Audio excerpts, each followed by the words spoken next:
In 2018, the ASUS ROG team first introduced AI overclocking. AI overclocking includes three features: AI overclocking, AI cooling, and AI networking. We covered the benefits and the use case of AI overclocking in our previous Core i9-10900K overclocking video. Since we're not going to be using it in this guide, I will not further discuss it. If you want to know how it works, just go back to SkatterBencher episode 10 and have a look there.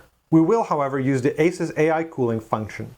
Hey guys, it's Editing Peter here. I just wanted to show you a couple of charts that will very clearly show you why this AI cooling feature is the right choice for us. So let's just jump straight into it. With the Delta Tech installed, I used Prime 95 with AVX and tracked the CPU package power and temperature in three different scenarios. 1.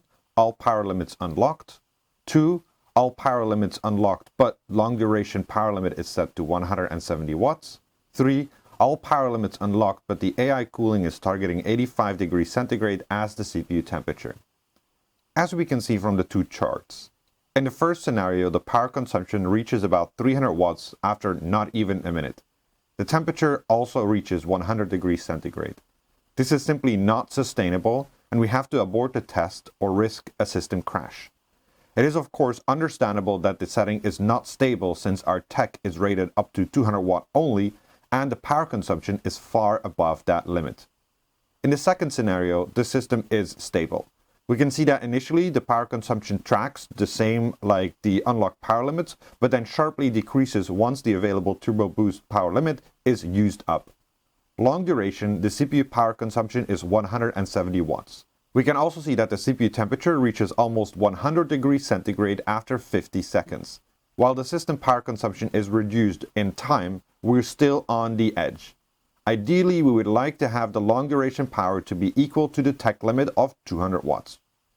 In the third scenario, the system is also stable. We can see that the initial burst of performance is less long than the two other scenarios. That is because the system starts reducing the CPU power consumption when 85 degrees centigrade is reached. However, we can also see that the long duration power consumption is much higher than all of the other scenarios. That's because the system will dynamically adjust the frequency depending on the temperature headroom. In our case, we set the target temperature to 85 degrees centigrade and we see the power limit gradually decrease over time. Not only does this help us mitigate the risk of thermal runaway very effectively, it also allows us to maximize the performance initially in the workload very well.